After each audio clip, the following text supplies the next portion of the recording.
Hey, welcome back to another week, second week, show number 2 of Freeztalks with me, Freez Comedian.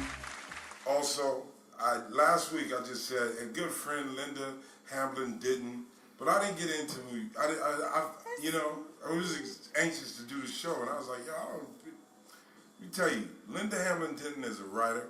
She is an award-winning screenwriter. She got an award. We got an award for a film we were in that she wrote, Flight of the Bumblebee, won a Showtime African American Filmmaker Showcase Award back in the day. Journey with me into the mind of a maniac, doomed to be a killer since I came out the nutsack. I'm in a murderous mind state with a terror. I see the devil in the mirror. Lights out. Also, I want to give you props and thank you, because this is the first person that told me I could write. I don't even know how you say that. That's crazy to me because you're such a natural storyteller. Yeah, definitely. But people just listen to the stories, and a lot of people listen to the stories and then go write. Hey, no, you're not a writer. You're a comedian. But you were like, nah, you're a writer. That's what a writer is. And I took it serious because I knew you were a professional, and I appreciate it. You were the first professional that really broke it down to me that I was a writer and that I could write. You encouraged me to write and begin writing. From what I learned with you, hey, I was able to go out and really make some bread, and I appreciate it. Yeah, well, we did our thing. You actually helped me think of myself as being funny, because I never really thought of myself as funny. And you and Race would always say, you're naturally funny, so it'll come out in your writing. So that's actually kind of fun. Well, cool. Yeah, and Race, your husband, also the director of my special coming up. Yes. And these are my people. This is my family, and we do Freeztalks, and we're having fun. We got Dominique over here. Also, Dominique Brown, producer on my special. We're making it work. Freeze love. I can't wait. Yeah, I'm looking forward to that. I'm looking forward to that. I was 5 years old. I went to my friend Todd Franklin's house. I remember he was playing cards, and I was like, because I was a little fat kid, so I smelled the food. I was like, hey, Todd, your mom was cooking greens. Whoa. What's up? And Todd said, what you know about greens? You white. I'm not white. He said, yes, you are. Nah. I'm pretty sure, I'm rather light, but I got some colors black than a motherfucker, man. I'm black, don't worry. He said, nah, you white. Go ask your mom and them. Yeah. So I skipped out there. Well, fuck you, nigga. I went home. I said, hey, Pop. He said, what's up, Lieutenant? This was before he was sick. He used to call me Lieutenant, listen to jazz, and say, what's up, Lieutenant? I said, are we white?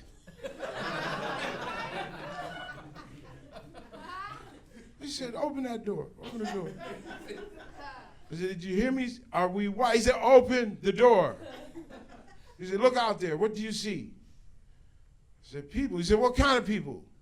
I said, black people. He said, exactly. Well, no motherfucking white people live around this many niggas. You black. You understand? You black. I was like, yeah, but Todd said that I was white. He said, well, I'll tell you what.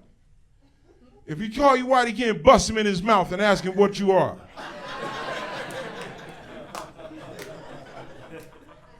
And I did. I went down there. So I said, so, did you find out you was white? I said, bah! He started crying. I said, tell your mama to fix me some greens. I see you are without sans glasses. Yeah, I don't have my glasses. I couldn't find my glasses.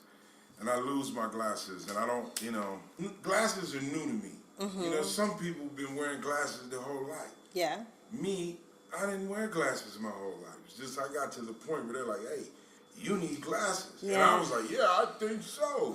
Like I would drive, and I'm farsighted, so I can see stuff. What am I, nearsighted? I'm both. You're both? Yeah, man. Wow. My glasses are like thick. I've seen them. You've seen Yeah, this? I've seen you got some Coke bottles. Yes, I got some Coke bottles. My contacts are like super duper. Mine, I got one Coke bottle and one regular one. Oh, okay. So, okay, Yeah. okay, all right. I Is think I have that too. astigmatism? And you lost your watch too? Yeah, I lost my watch. Perhaps I didn't it lose was it. where you Both were. of these are somewhere in my house. Okay, Either, okay. You know, You didn't get rolled. nah, but they might be on a table at a restaurant. Yeah, yeah, You know, yeah, This yeah. is the second pair I've lost in like the 3 years. you Right, know. right. I've lost some bomb glasses. I had some bomb Armani glasses. It was like the second pair of glasses Right. after I lost the first pair of glasses. My wife hooked me up in Brooklyn. I got them. Right. It was flying. I got the hookup on her, like $400 glasses. I got for like $50 prescription.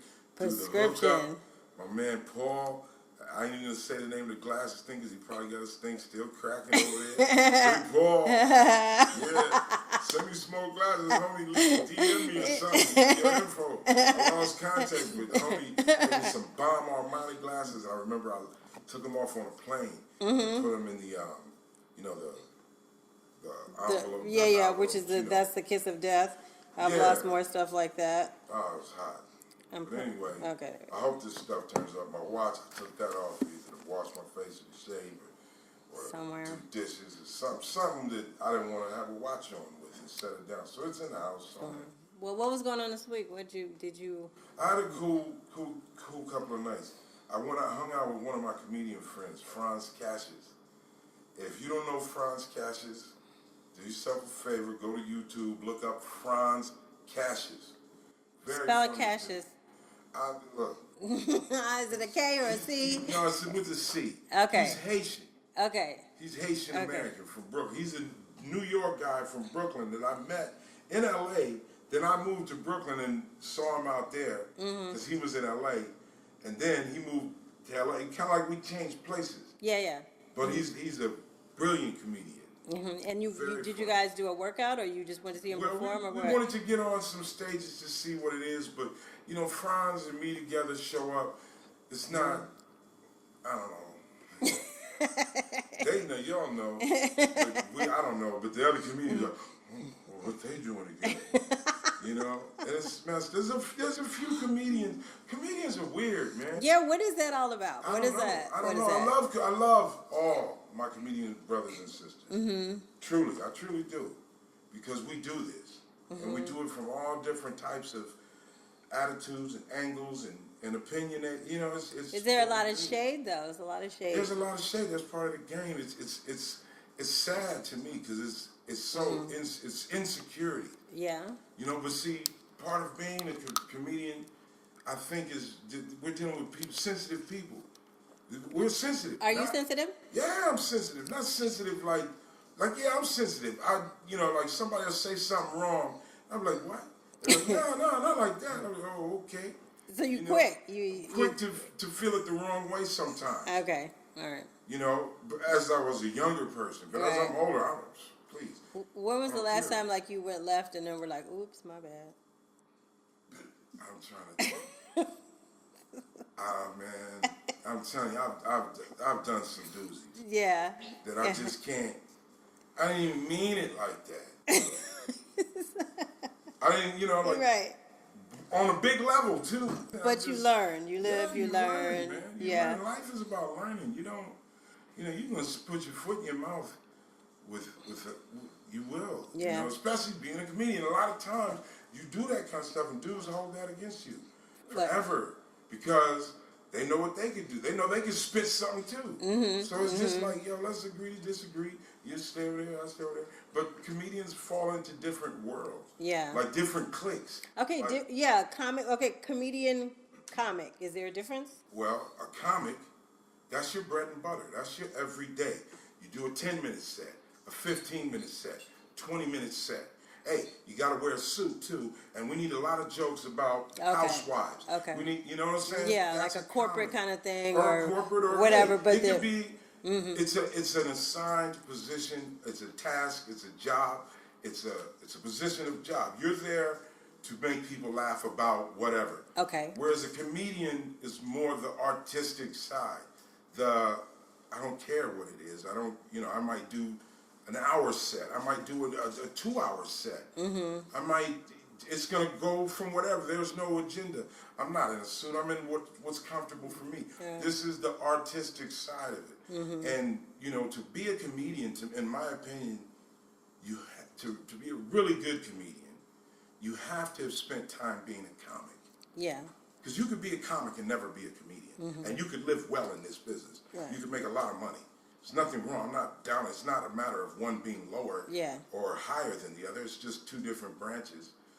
How do you adjust for your audience? Okay, so you have to be able to read the audience. I mean, obviously, if you're going to a Halloween party, or if you're going to a birthday party or a family reunion, whatever. But how do you adjust how do you feel that vibe and go, I need to go this way with what I'm doing? Well, that's kind of like in an ideal show. Mm-hmm. You have an opener, you have a feature, and then you, as a headliner, that's when the headliner comes out. Yeah. The position of the opener is to crack that ice. Mm-hmm. Crack the ice, break the ice. You might mess with a couple of people on us, whatever. He's just setting the tone for the night. Yeah, warming them up. That's the position of the opener. Mm-hmm. The next position is the feature. Feature is probably going to be on a little bit longer than the opener, and it's going to be more of a show. It should be like you're getting the audience prepared for the headliner. You're setting you're reinforcing the tone of the opener.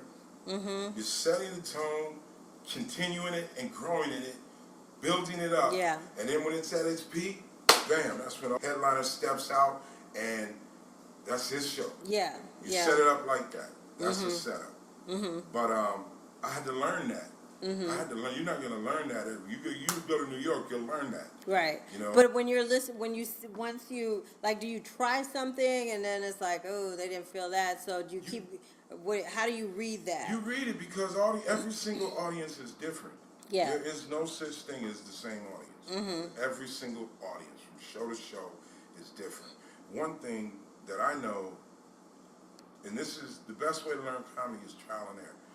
Yeah. Firsthand, on-the-job training, with a real audience. That's how you learn comedy. Mm-hmm. And certain things you learn along the way. Okay, so there was a story here locally of a music teacher who got into an altercation with a student. It was a physical altercation. The teacher whooped his ass, basically. And it started apparently because the kid was, just mouthing off and apparently making a lot of racist comments. Because the teacher's black, and the kid, I don't know if he's Hispanic or white, I don't know. But 64-year-old music teacher ended up in jail. Yeah. But what do you think about, I understand the anger, but did the teacher go too far? Do you think? Listen, man, you're a teacher. How old was it? What age were these kids? The kid was 14. But but he was up in his face. He was in his face talking smack for a while. And he was fighting him? Yeah, man. He wow. and then was beating him with his cell phone. It's there was definitely an element of rage that took over. It's that teacher should have had about 3 or 4 other students that he could pay to fuck up any student he needed. Okay, no problem. Tony, Mario, Curtis, would you escort this student to the nurse? No problem. That's what he should have done. That's where the ass whooping should have taken place. Now you out of work. Right. In jail. Yeah. You 64 years old. The kid is 14. Yeah. Come on. Look how many years. Hey, you at that age, if you work around children especially, should know how to diffuse that mentally. Mm-hmm. If you don't, you are in the wrong profession. Time to retire. It's time to retire. Mm-hmm. You don't get to put your hands on people's kids. Yeah. Because I tell you what, if that had been my kid, of course he was wrong. He's a kid. He don't know. He's a dumb-ass kid. He doesn't know. Yeah. Yeah, he's going to, whatever. He's going to come across the right whatever, but it's not supposed to be you, teacher. Yeah. I do think the teacher went too far. Put your hands on I got kids. Yeah. They may have been wrong, whatever. No teacher, you're not going to put your hands on my child, man. You're asking for a lot of ass whooping. It's like I will beat the hell out of you. You put your hands on my kid. Yeah. It's not happening. I don't care how wrong they are. That's when you call me. As the parent, but as a parent. But okay, so put yourself in the teacher's shoes, though. It's like you standing there, you're trying to de-escalate, and you got some smart-ass 14-year-old in your face calling you a nigga, calling you everything under the sun. No. Hey, come. I need to see you out in the hallway. I need to see you in the hallway. Let me separate them from the other kids right now. Yeah. Leave the door open so they can hear. Right. Take them on the other side of that wall and say, children, remain in your seats no matter what you hear. No matter what. No matter what you hear. Yeah, just stay in your seats. But the other thing that was a trip, you had all the students in the room. It was mainly, it looked like the guys recording it, so they could get it out World there. star. And then there was one, right. Yeah. And then there was one girl that I could tell she's the only one reaching over trying to pull the kid away from the teacher. All of that should have never taken place. You're the teacher. Yeah. I'm sick of people having jobs that they're not supposed to have. Yeah. It's just like cops. Yeah. I'm not saying all cops are bad, but I'm saying that the bitch-ass cops are bad. Yeah. Get your bitch ass out of here. This isn't a job where you prove you're tough. That's not what policing is. Right. That's not what police. That's like security guards. Dudes who are the big dudes, the bodyguards. Yeah. They're not the best ones. Are the ones who are ambassadors of peace. Put out a hand, a smile, diffuse it, man. Yeah. You're the big person in the room. Diffuse it, man. Take it. You got the power. Yeah. 64 years old. These kids was driving you nuts, brother. I know they were. They hit my teeth. I could just see. You don't understand, darling. He's gonna be a girl. You don't understand. They glued all of my music books together. And this one, he hit my teeth. He hit my teeth. He hit my teeth. He's all I have. You know how many tacks I'm sitting on? It was driving this old man nuts. We had a teacher like that. We used to drive nuts, Mr. Burke. Yeah. He was the band teacher, music teacher. And this fool used to shake. Aww. And he used to have pots of coffee. And this is when teachers could smoke. Because this fool would take a break. Oh. And he'd be rattling and shaking like a leaf. And we used to drive him nuts. Oh, that's horrible.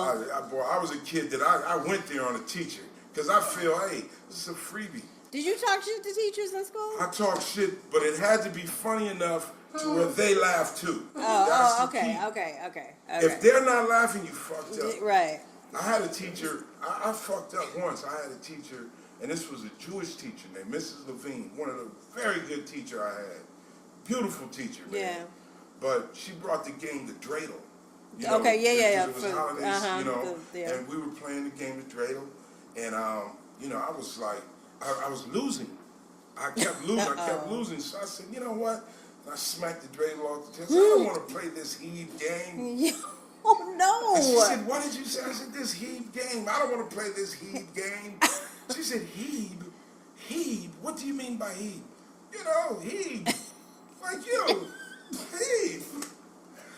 She was like, where did you hear that? No, you sound like you. Let me clarify. It's a Heeb game.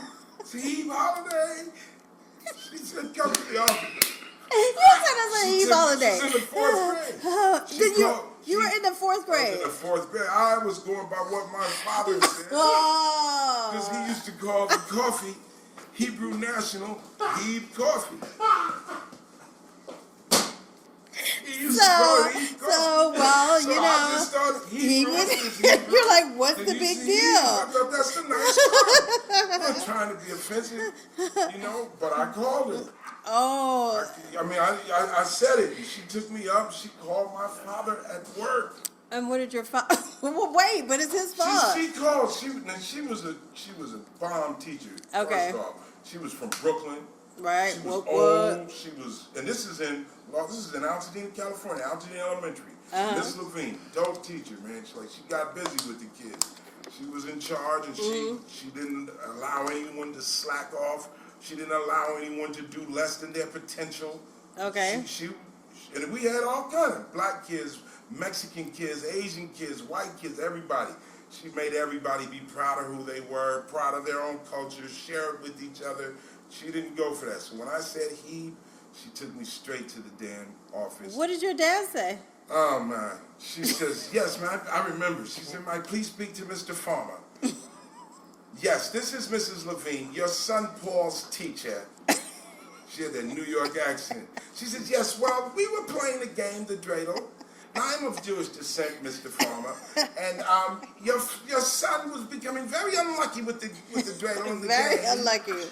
And he had a bit of a tantrum, and he swiped the game pieces onto the floor, and he said he did not wish to play this Heeb game. Certainly.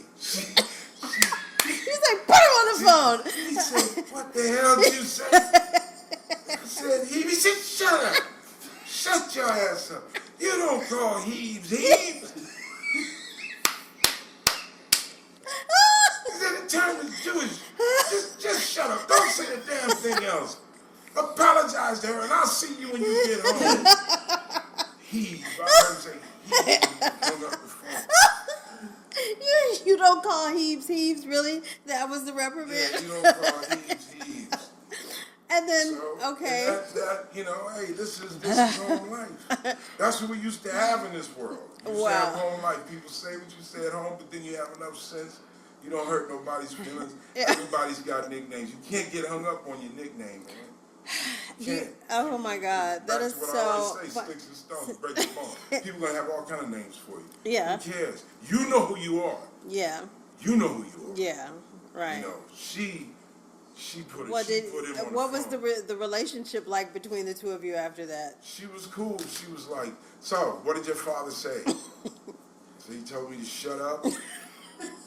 And he told me to apologize for you, to you, and that, and I should address you as a Jewish person.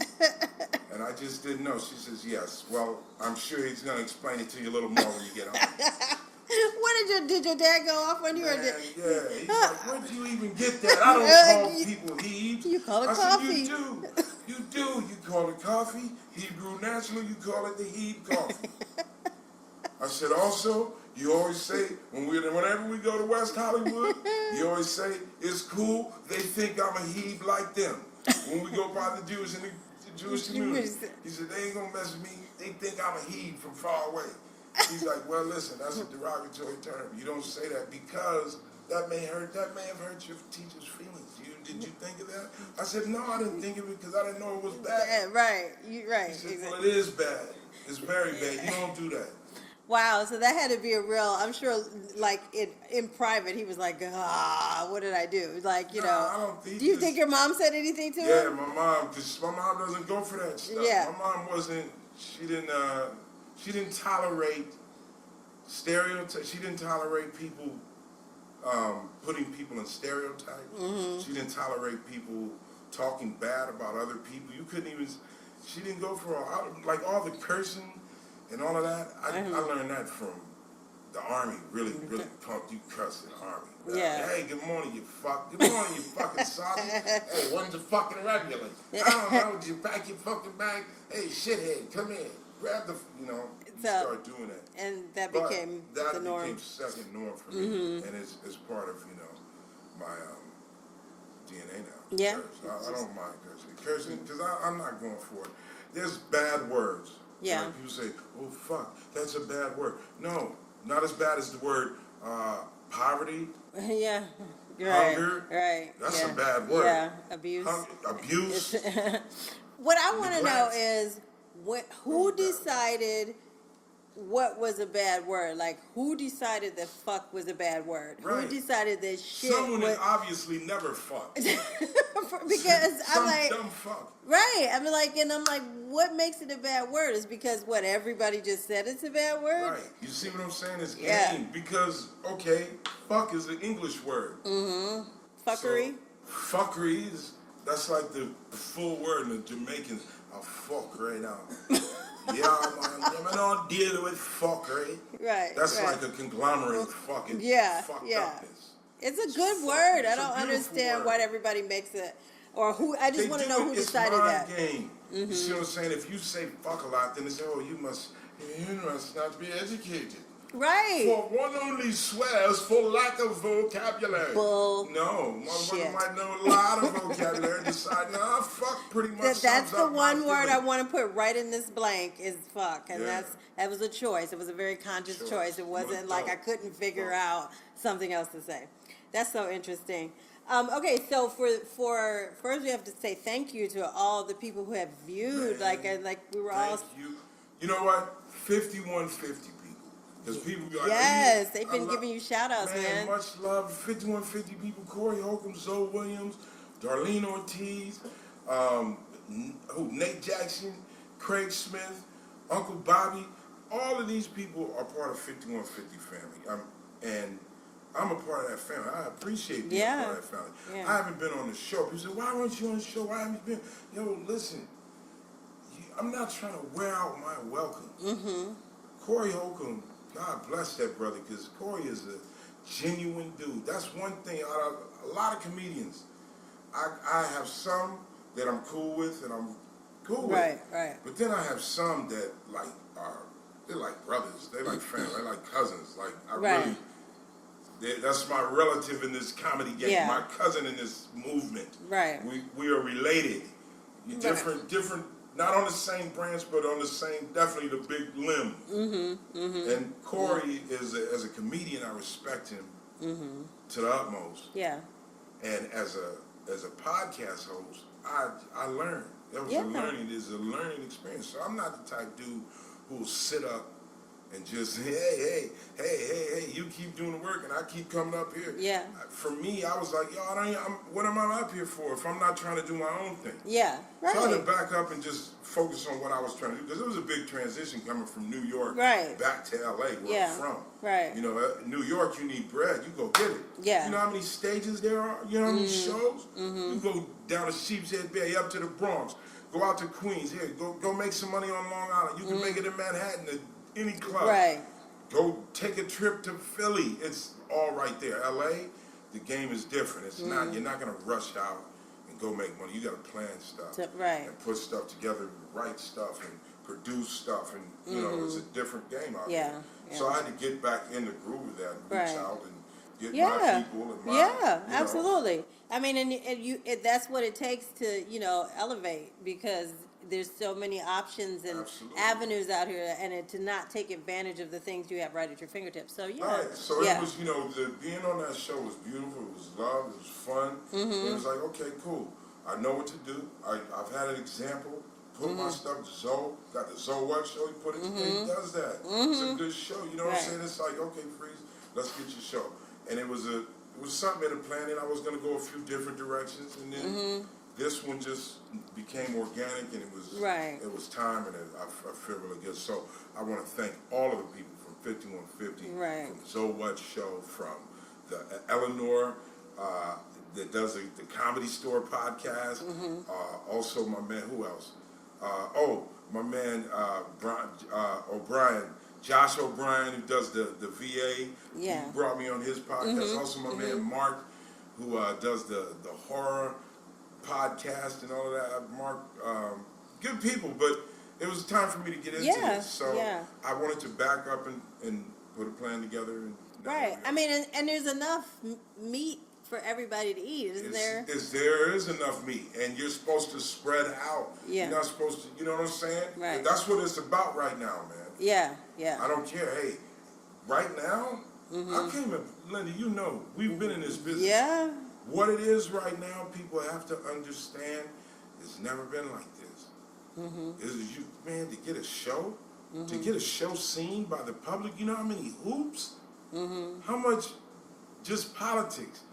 Besides the Hollywood portion of it, there's the business portion of it. There's this, we can't allow this, we'll wait, we have to see what the ratings do. We're going to test it, and we're going to, man, now is the access. Boom. These young people that are on it, salute. They've been showing you the way.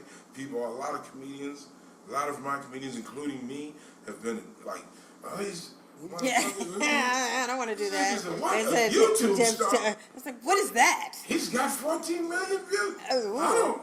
Is that good? Well, I was like, You don't he's know. like, oh yeah, very. You know, very. And you're like, oh. What movie you were in? What? Nobody. That's not the game anymore. Yeah. The game is you have a format. It's called the internet. Tell your story on there. I don't care who you are.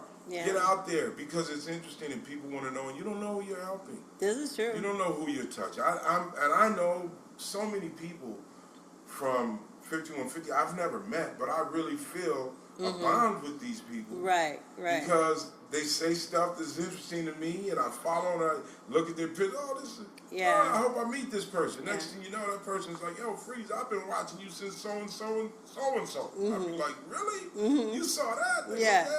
you know. You never know the things that will stick and will, could put a positive spin on somebody's day, or just change the way they think about a situation. So that's really cool about there being such an opportunity to share all the stories through the internet. But so so we were asking people like some of the things they wanted to talk about, and one issue that popped up was light skin versus dark skin. Yeah. What has that ever like been an issue for you, or what? Yeah, I think in my family, because I have a lot of light skin, I have very light skinned people in my family. Some that look white, and until you hear them talk, you're like, oh. You are from the hood. I thought you were my friend Brad Clanston. No, ain't no motherfucking Brad Clanston down here, man. Person looks like they swallowed a black man. How'd you talk like that? I got white people in my family, and I have dark people in my family. Right. You know, I have some dark people and light people. My family, my particular family, my mom, dad, they did not go for that. Light skin, dark skin. They wasn't about it. Yeah. Because they came up when they never let me think though that I wasn't black. Yeah. I came up in that era. It was like, nah, you're not gonna say, yes, you have white relatives. Yeah. But guess what? No one gives a damn, especially them. You black. That's what you are. That's what the world is going to see you. And guess what? It's beautiful. And you know what's beautiful about it? Is we come from yellow to from Snow White all the way to bliggity black. Right. We got it all. We got it all covered. We are that. We are that. Yeah. That's bomb. Yes. So I don't like that light skin, dark skin, hating on each other because it's absolutely ridiculous. It's like fingers arguing with each other. Right, exactly. It's I like, hate these people. Fuck all y'all. Listen to me, like, fuck all y'all. It's stupid. We are people of color. We got melanin. Melanin is some of it's thick melanin, some is light melanin. It's a blessing to have any kind of melanin. right. Well, Whatever, or even whatever. Even white people, I know there's plenty of white people, but I'm beyond saying that any one color or any one hue of a person is a certain way. I didn't know, because the same way growing up in my family, there was never, and we don't have, we have the multitude of complexions or whatever. But when I went to college and I started meeting people, and as I went into my career, I have met so many people, dark-skinned women, who said they were ostracized in their own families. There you had the dark side of the family, the light side of the family, and that truly affects them to this day. Yo, man, my dark-skinned brothers and sisters go through it. People change. They say, "Oh, I've seen it. I've been with dark-skinned friends and seen stuff go down that doesn't go down if I'm just by myself." Wow. So it's different, but this is the thing, though. It's so funny because my wife is like red. She's like brownish red, like cinnamon complexion, African American. Right? When we lived in Washington Heights, this is all Dominicans. Okay. So the first reaction we had was light-skinned Dominicans and dark-skinned Dominicans. Like the light-skinned Dominicans was looking at me like, hey, why you got the dark skin? You could have had me, light skin like me. And the dark-skinned Dominican dudes was looking at her like, oh, okay, slight line. You want to go to the light one, huh? Okay. And then they realized, oh, wait a minute. They're not Dominican. Right. Like, nah, motherfucker. Wrong light-skin, dark-skin issue, buddy. Nah, you know, we got a whole nother thing. And I want to know why none of y'all calling yourself black people. Oh, no. Right. We're not black. We're Dominican. Like, no, nigga. And then they thought we were Puerto Ricans. Yeah. That was, you know what I'm saying? But you realize how silly. No, I'm not going to say silly because it's real. Yeah, it's deep. But it's a form of manipulating. Mm-hmm. It's manipulating. If I can get you to think you're less because you look a certain way, and I can make you think that you're greater because you look a certain way, now I can flip any decision. I can automatically got two angles to play it from. Mm-hmm. This is game. This is pure game. Light skin, dark skin, I don't care. God made all of us. I thoroughly believe in God. I'm not no preacher. I'm not a imam. I'm not no priest. I'm a believer of God. Mm-hmm. And I truly believe that when you start giving names to the different colors we are, the different hair textures, you start putting a name and a label on. God didn't say that. God made us all. Yeah. He made us all. He made us first. He did. He did, and it's Grand Scout, and we're all African. Right. We're all from the same template. Right. The black template in Africa, the Asiatic. Yeah. When African and Asia touched. Mm-hmm. So I see a lot of Chinese eyes, black people too. Yeah, man. All of that. I think Chinese eyes, and the Chinese people just got mad. Oh, that's a racist right there. What are you talking about? That's a bullshit. You talking about red skin, black skin, dark skin? Bring up an eye. Bring an eye. Fuck you. Fuck over you. Black one, yellow, black one. Fucking dark skin, red skin. All of you come by here for me. You buy my hair. That's why I get mad. You are so stupid. Hey, man. I don't care. I keep it 100. No, that's true though. Yeah, I see that. People come in every color, complexion, and yeah, we're always talking that way for a reason. I think God eventually will say to so many people, "You got it wrong. That is not what I meant." And I'm gonna tell you something else too. I remember when I lived in New York. I lived close to the Cloisters. You ever heard of that? Mm-mm. The Cloisters is a part of Fort Tryon Park, all the way to the top of Manhattan. Okay. And the Cloisters they went through all these chapels in Europe and parts of chapels that had crumbled or whatever. The Rockefellers bought these actual chapels and actual portions of churches from Europe and brought them back brick by brick and re-put them together. Wow, okay. And you know, it's a straight up museum, a real museum of real old. I'm talking like the 10 BC and 11 BC, 13 BC, and they have tapestries that were put together and painted back then. In those tapestries, you see black people. Of course. In position of power. Of course. You see yellow people in position of power, white. It's totally mixed. Mm-hmm. Race was not an option. It wasn't in effect yet. That's something that came in like the 17 whatever. Mm-hmm. And they made these names, Coxoid, Mongoloid, Negroid, as a form of organizing people to be merchandise. Yeah. So when you gotta do your research. Hey, it's more cultural. Mm-hmm. You know what I'm saying? Like the Moors, everything that was black was called, even the word black was made up because they didn't want to say Moor. Moor was a strong, dominating culture. And the people that wasn't in charge had to fight that culture. So that's when they started making black something bad. Yeah. It's game. You can't believe none of that. Culture, every culture of the past is not one person's. No, not at all. It's all of ours. If you're alive right now, that's part of your culture because you came from the human. Yeah. This is the human experience, man. Yeah. That's all I'm saying. I heard you, man. And I'll go all day because I have my challenge. You said my challenge. Yeah, I'm challenge. All right, so another topic that was talked about was black love and wanting to know.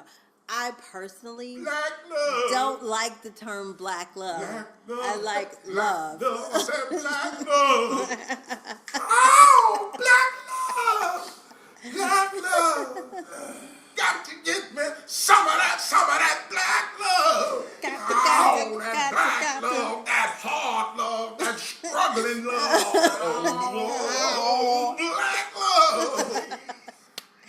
See, and that's why because I'm like, I love black love. I don't, love is love. Black love. Black love. Oh, so yeah. What do you think about that? What is it? Black love. I know that basically the when I ask for $5, you say I got you, brother. That's black love. If I need a ride to the next bitch, you better bring me back home, 'cause that's black love. Black love. Black love. Black love. I think the whole point was just to say, because the thought is that black people don't have solid and loving and beautiful relationships. They So don't. so the whole push is, which is true. I mean, like, to portray, it's like, yes, we do. Of course we do. Don't be stupid. You're stupid if you think we don't. Right. But so that's what it means. But I understand, because you know what? They don't highlight black love. You see, there's a program. Mm-hmm.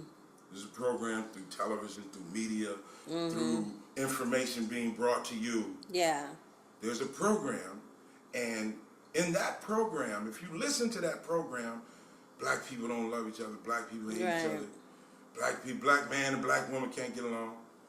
Hey, forget the program. It's just that, a program. right. I'm like, You're here. Every black person, guess what? Guess how you made it here? Black love! For real though. Even if it was only for 5 minutes. Black love produced all our black houses. Right, exactly. It's obvious. We love each other. Right, You and know then what who are we trying to prove it to? we That's trying what to prove it that's to? Yeah. yeah. I'm like, I We don't. do, but we do. We can't hate on it. We hate on each other too. That's due to fucked up programming. Listen, man. If you think inside the box, be prepared to hate yourself. Because especially if you're of color. Because according to the box, the end result for that program is you hate yourself and you submit to an idea or power that another person wants you to believe. Yeah. That's why you have to think outside the box, especially if you're a person of color.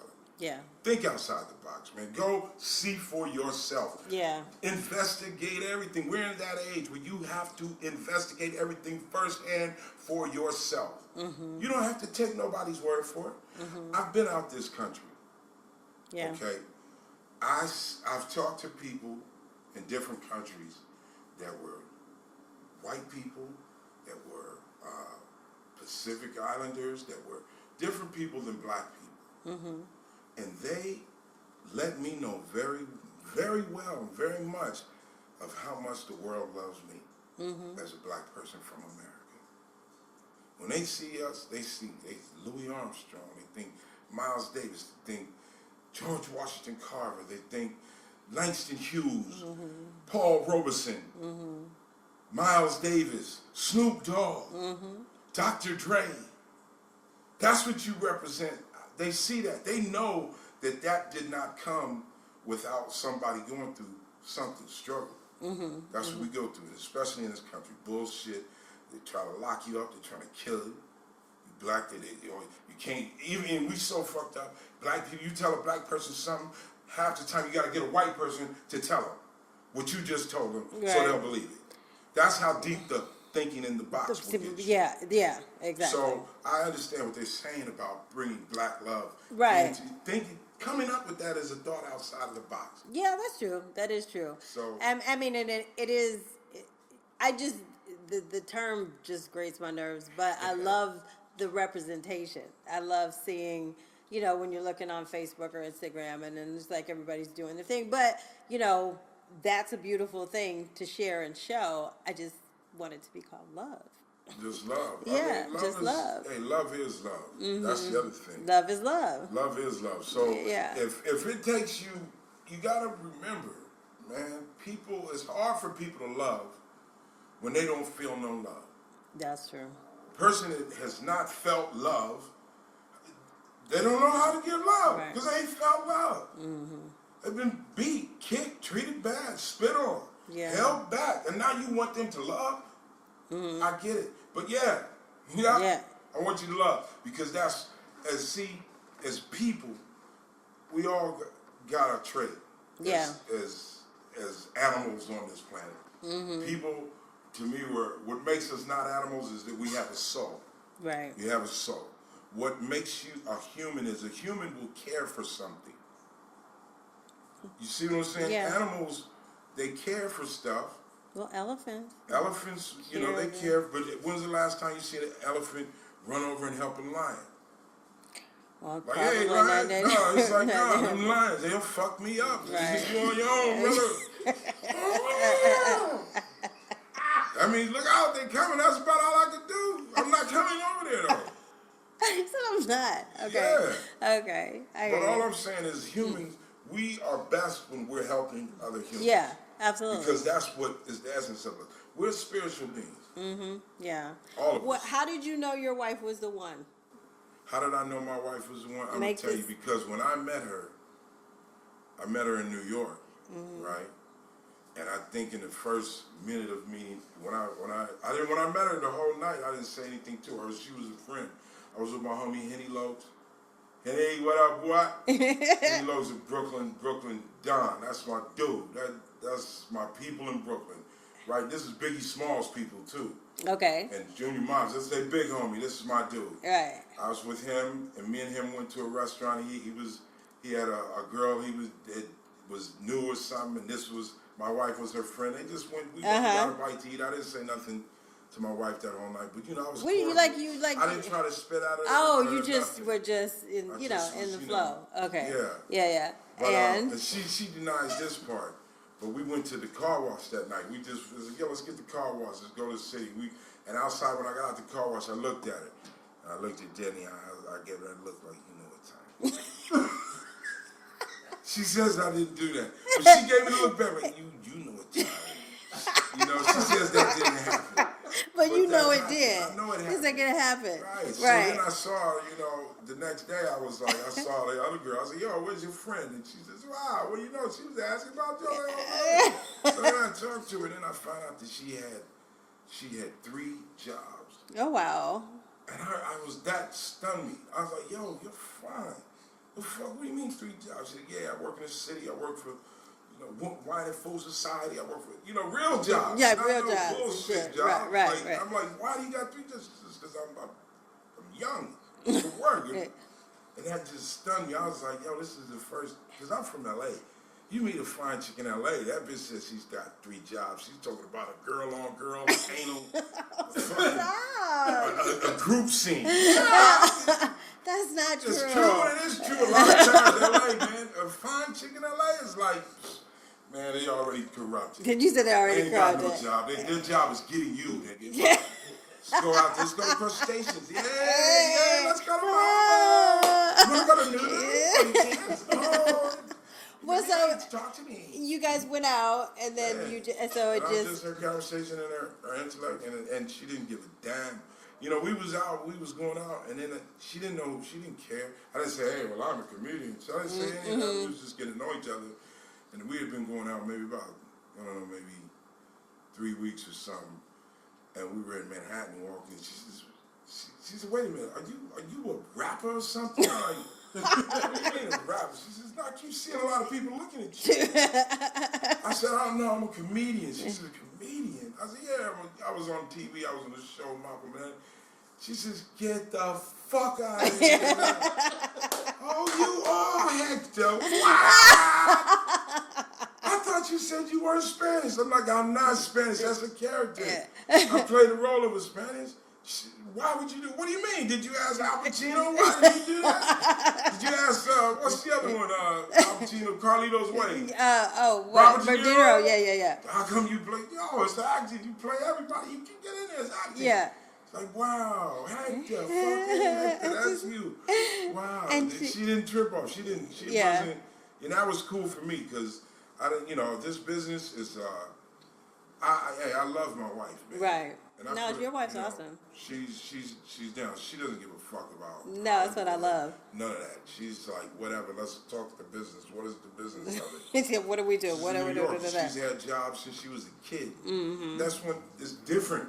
That's a big difference. In LA, due to different gang territories, different. So you can't go to this area to try to make money. You're not supposed to be in that hood. Yeah. That's a different hood. You stay pretty much in your hood and where you at. But New York, hey, you see 7, 8-year-olds on the train in the morning, like, I'm not selling candy for no basketball team. I'm not selling candy for no school organization. I put my hard-earned savings and bought this candy, and today I'm trying to double up. You are paying more than you would pay at the store, but keep in mind, you are paying for the convenience of it being here. Wow. And walk through and sell. Are you serious? Yes, little kids. And you see that as a 30-something-year-old adult, you be like, oh, damn, I have no game. I don't know.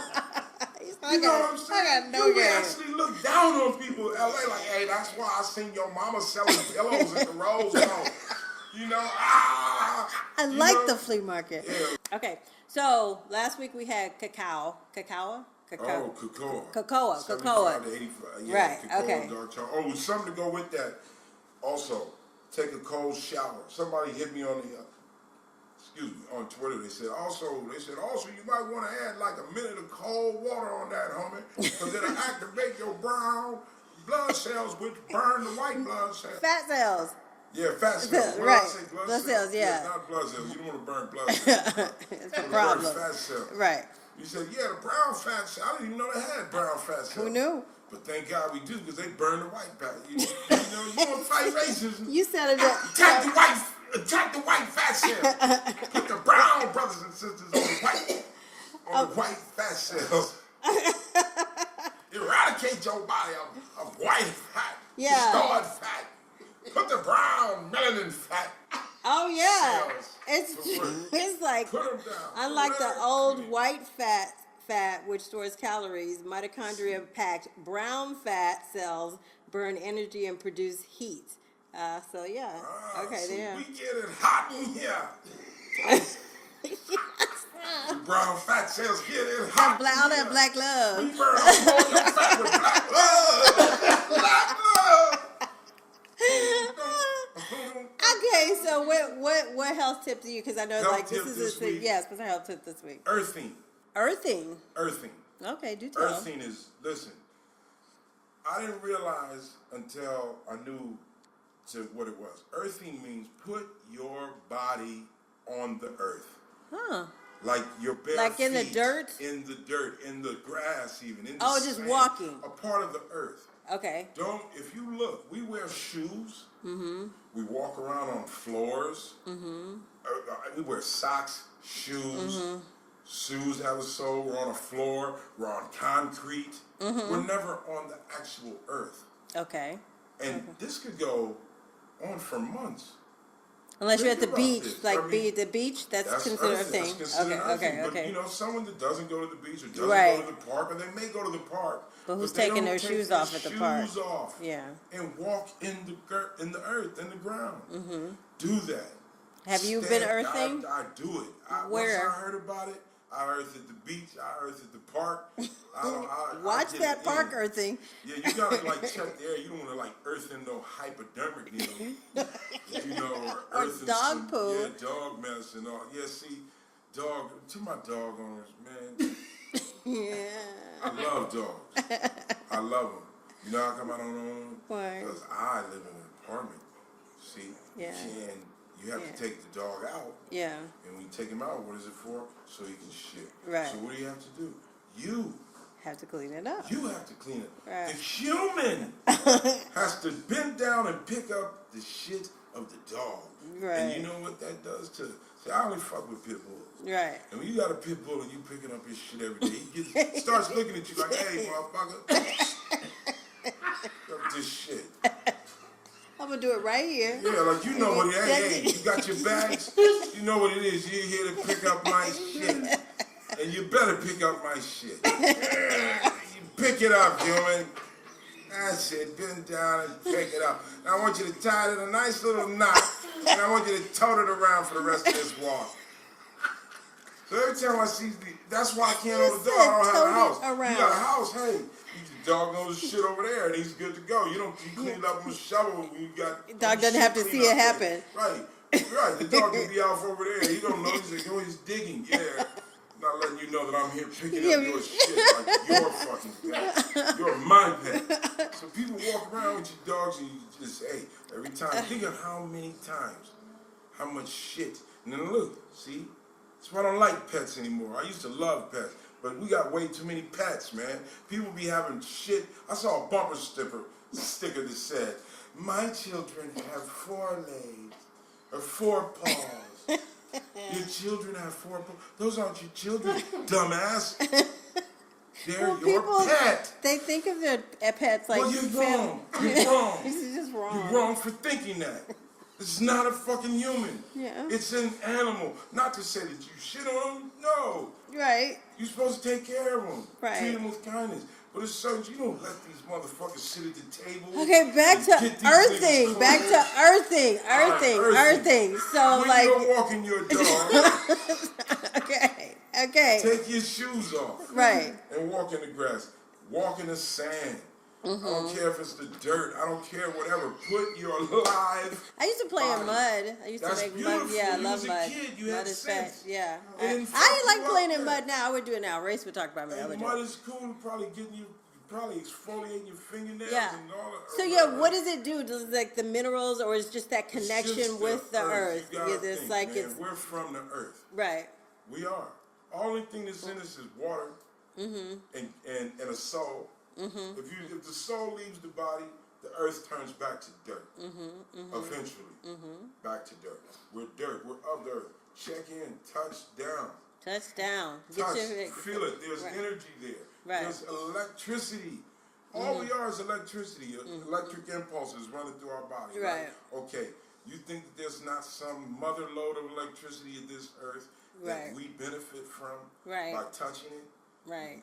Because we're of it. Touch it. Yeah. People won't do that. They will wear shoes, and they just won't. Especially people in the cities. Right. And people that are caught up in your day-to-day. You go from your car to the parking lot, then you're at work. You're never on the earth itself. Right. Put your body. There's healing. I don't know what the healing is. But it's just good for you. I know. As an old, about to be 53 next month, hey, let me tell you, you start feeling shit. Yeah. Shit you didn't, like, Say, well, what was that? Damn, all I did was look and turn around. You pull us something, you know? Right, yeah. I ride my bike, but still, it's you have to vary it up. Yeah. Because doing one thing only, the muscle memory stays there, and then, like you said, you look and ouch. But, yeah. But it's a thing. So, earthing and biking. Some kind of energy that is putting your body, your clock in your body, everything, your chakras or something. Yeah. Something is getting love. Getting energy. Right. Do it. Just standing. Oh yeah, I like walking around barefoot. See how you feel. Yeah. It'll help your back. It'll help your posture. It'll help you everything. Yeah. Right. So, all right. So we're coming to the end of episode 102 or 202 or 101 or whatever we're calling it. No, it'd be 102. 002. But so. Thank you for everybody who's liking us. Don't forget to please like and subscribe. Like and subscribe. Like and subscribe. Yes, like and subscribe. Yeah. I didn't realize how important that is, but it is important. Yeah, Hit the bell. Appreciate the people. We got a lot of subscribers, and I'm thankful, man. Thank you. Yeah. Thank you. I'm not gonna let you down. I promise you. Every show you're gonna laugh at something. Yeah. I don't care if I have to take a hammer and beat myself in the face. I'm gonna give you something to laugh at. I promise. I promise. Well, and there we go. We are good to go. We will do this again next week. Yay! Thank you. Thank you, guys. Freeztalks. Freeztalks. Freeztalks.